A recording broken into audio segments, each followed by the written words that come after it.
দুর্গোৎসবের বিজয়া দশমীতে নওগাঁর ছোট যমুনার তীরে বসেছে গ্রামীণ মেলা। মিষ্টান্ন, খেলনা সহ প্রায় শতাধিক দোকানে নানা পণ্যের পসরা সাজিয়ে বসেছেন সেখানকার দোকানিরা। বিস্তারিত তথ্যপত্র জানাতে ছোট যমুনার আলুপট্টি এলাকা থেকে যুক্ত হচ্ছে সহকর্মী আব্বাস আলীর সঙ্গে। আব্বাস, একদিনের এই মেলা সম্পর্কে সবশেষ তথ্য আপনার থেকে জানতে চাই। কত টাকা বিক্রি হয় সেখানে, কারা আসেন সেখানে করতে?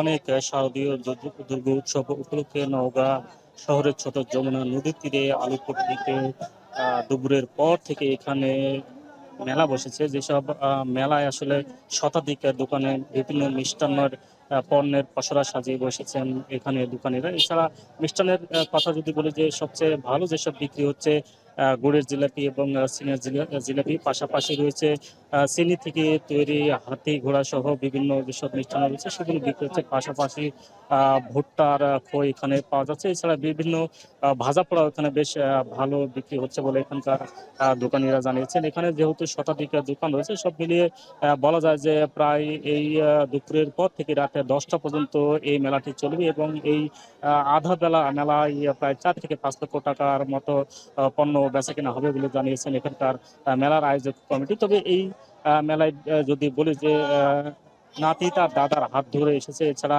ছোট বাচ্চাদের আবদার পূরণ করার জন্য এখানে তাদের বাচ্চাদের এই মেলায় নিয়ে এসেছে এবং এই মেলায় আসলে মানুষের আগমনে বেশ জমজমাট হয়ে উঠেছে এবং যারা এই মেলায় আসছেন তারা গুড়ের জিলাপি কিনে নিয়ে যেতে ভুলছেন না। গুড়ের জিলাপি যেহেতু বেশি বিক্রি হচ্ছে এবং সবারই আসলে পছন্দ এই গুড়ের জিলাপি, এবং এটি বিক্রি হচ্ছে 160 টাকা পর্যন্ত কেজি। আর এই মেলায় জমজমাট অবস্থা বিরাজ করছে। তবে মাঝে মধ্যে বৃষ্টি হওয়ার কারণে মেলায় কিছুটা বাগড়া। বলা যায় যে এই শারদীয় দুর্গা উৎসব উপলক্ষে এখানে একটা সম্প্রীতির একটি মেলা বসেছে এবং সবার মধ্যে একটি ভালো অবস্থান বিরাজ করছে বলে আমরা দেখছি। তো এই ছিল আমার কাছে এই মেলা নিয়ে সবশেষ।